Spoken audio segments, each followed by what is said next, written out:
You all know the drill by now. It's time for hot news. Hot news, hot news. And this episode is going to be pretty boring. Just kidding. This is hot news. If you want boring, floppy, cold news, you'll have to go watch someone else's channel. But speaking of cold, floppy and boring, Brett is a little bit under the weather, so I'm taking over this episode. This episode is actually jam-packed with exciting, interesting stories, and I'm tired of not talking about them, so let's not waste any more time. Polar Explorer map shuts down. It seems like there's a new security or privacy breach making the news almost every other day. Companies make mistakes while developing their hardware or software, and hackers or anyone with a little know-how love exploiting those mistakes. Case in point, sporty gadget maker Polar. Reports recently surfaced that it exploited privacy settings and flaws in Polar's global activity map software, used by various of the company's products. These flaws reportedly made it possible for investigators to grab location data on thousands of users, and even worse, data on who the users are and where they live. While that sounds bad, and it totally is, it's actually even worse than bad. See, the investigators explained that with the information gathered from Polar's users,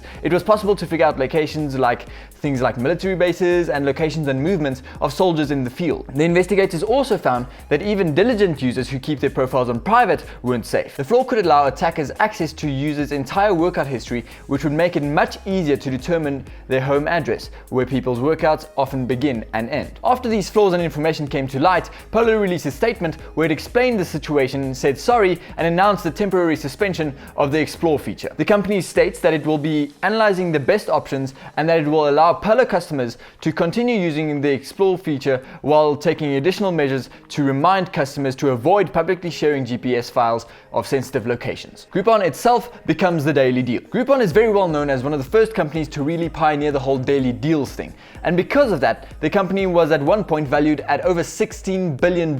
Heck, the company even passed on Google's offer to acquire them for $6 billion way back in the day. But times have changed, and Groupon isn't nearly as relevant as it used to be, which is probably why, according to reports, the company is trying to sell itself as the deal of the day. Recode claims that the company has been looking for a potential buyer for a while now and was especially aggressive last month in attempting to create interest among potential suitors. The report claims that the company is currently valued at $2.4 billion, a far cry from the numbers back in the early 2010s. Twitter tanks its own growth for the greater good. Twitter has long been somewhat of a haven for fake users posting spam, trolls being trolls, abusive users, and other not so fun people, or bots posting questionable stuff. But due to outcries from legitimate users and the whole Russian disinformation thing, that's changing in a big way. According to a report from the Washington Post, Twitter's rate of suspending accounts has been more than doubled since October last year. The report's data shows that the company has suspended 70+ million users during the months of May and June, and that the pace has continued in July. Twitter is making it exceedingly clear that they're not content with letting things fly anymore, and we're all for it. Unfortunately for Twitter, in dropping the hammer on so many accounts, they could be putting some significant brakes on their own user growth numbers. That, however, is something that the company is apparently not too worried about, seeing as many of the problematic accounts were not tweeting regularly, which means their suspension wouldn't affect the numbers at all that much. Pokemon Go is still raking the cash. As we all know, Niantic's AR phenomenon Pokemon Go was a major deal when it first launched. If you weren't playing the game, you weren't allowed to sit with anyone. Really. Literal mobs of people were playing the game at all hours of the day and night. And unsurprisingly, a large number of people in those mobs were spending bundles of real money in the game's store. How much money? Well, according to Sensor Tower, the game has officially pulled in over $1.8 billion since it first launched about 2 years ago, and continues to bring in more than $2 million per day. The report shows that players in the US, Japan, and Germany are spending the most on the game, followed by Great Britain and Taiwan. Those are phenomenally impressive numbers, and the app is still one of the most popular on both the Play Store and App Store. But while we're impressed with just how financially successful the game has been, for Niantic, it's also a reminder that even with those kinds of numbers, the game still isn't even close to being the Pokemon game that was promised to us. As stated earlier, the game has been out for 2 years now. 2 years! And it still is lacking many of the features that make Pokemon games truly engaging and fun to play. With all the money the game has already raked in and continues to rake in on a daily basis, we don't think it's too unreasonable to expect it to be at least 90% of what was promised so many years ago. Sadly, it's not the case. While we're happy that Niantic has gotten their act together since those early days and have started adding more content and features to the game, we don't foresee really jumping back into it until it's much closer to its full potential. Loch Ness battery? The name Loch Ness still conjures up images of a gigantic creature living in the depths somewhere in the lake for many, whether you want it to or not. But the new proposed project seems to replace that image with something significantly less sinister. The Red John project is a renewable pumped storage hydroelectricity system which could provide power to as many as 400,000 households for 6 hours or 400 megawatts of electricity. The project will be helmed by a company named the Intelligent Land Investment, and it'll work a little something like this. 2 reservoirs are built, one higher than the other. During times when the country's wind energy production is high and demand for said energy is low, pumps are used to transport water from the bottom reservoir to the top. During peak energy demand times, or during times of less windy energy production, water from the top reservoir is allowed to flow through the turbine into the bottom reservoir, producing massive amounts of electricity in the process. This system essentially stores excess energy from this country's wind turbines for use whenever it's required. A Loch Ness battery, if you will. It's a relatively old but remarkably effective way to store energy and should help the country meet its green goals. We'd argue that you could drum up even more electricity by attaching a turbine to the Loch Ness monster, this producing a bajillion watt mega hours but whenever it swims around, but whatever. That's actually pretty funny. Princeton unveils new Tiger supercomputer, not Tiger. Princeton University has officially lifted the lid on a brand new Tiger supercomputer that isn't in fact a supercomputer in a Tiger robot shell, which would have been awesome. No, the Tiger supercomputer is a supercomputer much like any other, only this one features tens of thousands of Intel Skylake CPUs working alongside a buttload of Nvidia's P100 GPUs in order to produce up to 2,607 teraflops of computing goodness. The system is a bit of a hybrid, as its announcement post explains. Some of the computer nodes are CPUs only, while others have GPUs attached, 4 per node.